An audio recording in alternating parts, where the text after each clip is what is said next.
So what you are seeing here is the pelvis. This is the sacrum. This is the right ilium, left ilium. This is the right pubis, left pubis. This is the right ischium, left ischium.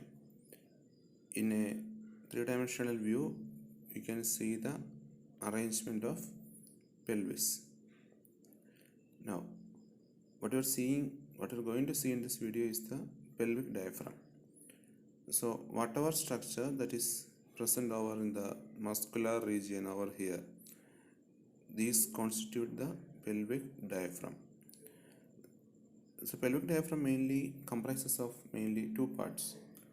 One is levator ani, the second one is coccygeus, and also it is formed by the fascia around, present on the upper and lower aspects. It's the superior and inferior aspects of the pelvic muscles.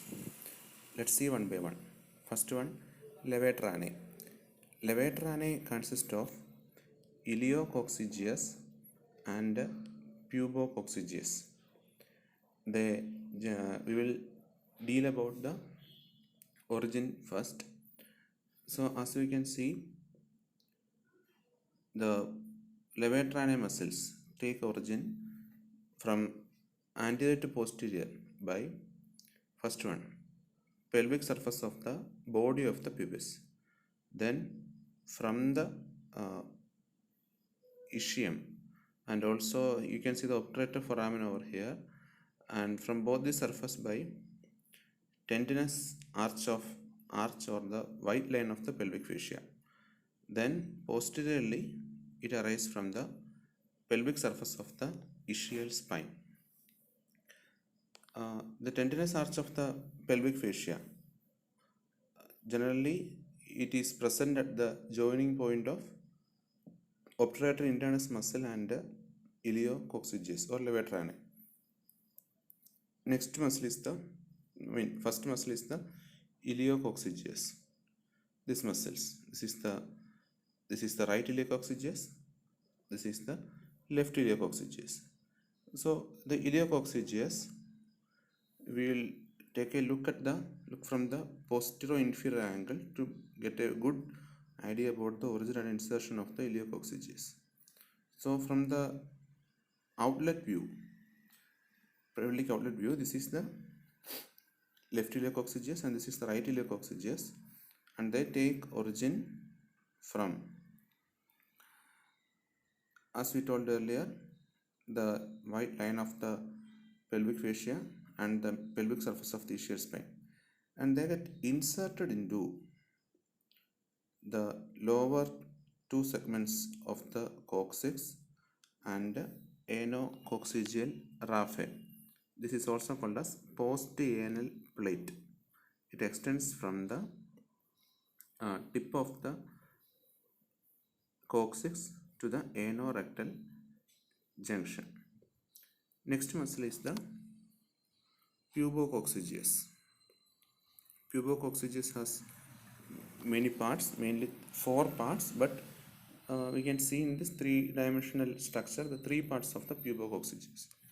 First one, pubococcygeus proper. This is the pubococcygeus proper. This is the right side and this is the left side, and they take origin from the posterior or pelvic surface of the body of the pubis. This is the pubococcygeus part, pubococcygeus proper part, and they inserted into the anococcygeal raphe and the tip of the coccyx that you can see over here. Now next one is the puborectalis. The puborectalis also arises from the posterior surface of the or pelvic surface of the body of the pubis. This is the puborectalis muscle. This is the right one. This is the left one. They join together with the similar fibers of the opposite muscle in the midline on the posterior aspect of the anorectal junction, and thus forms a sling that is known as puborectal sling. There is no raphe existing between the two parts of the puborectal sling.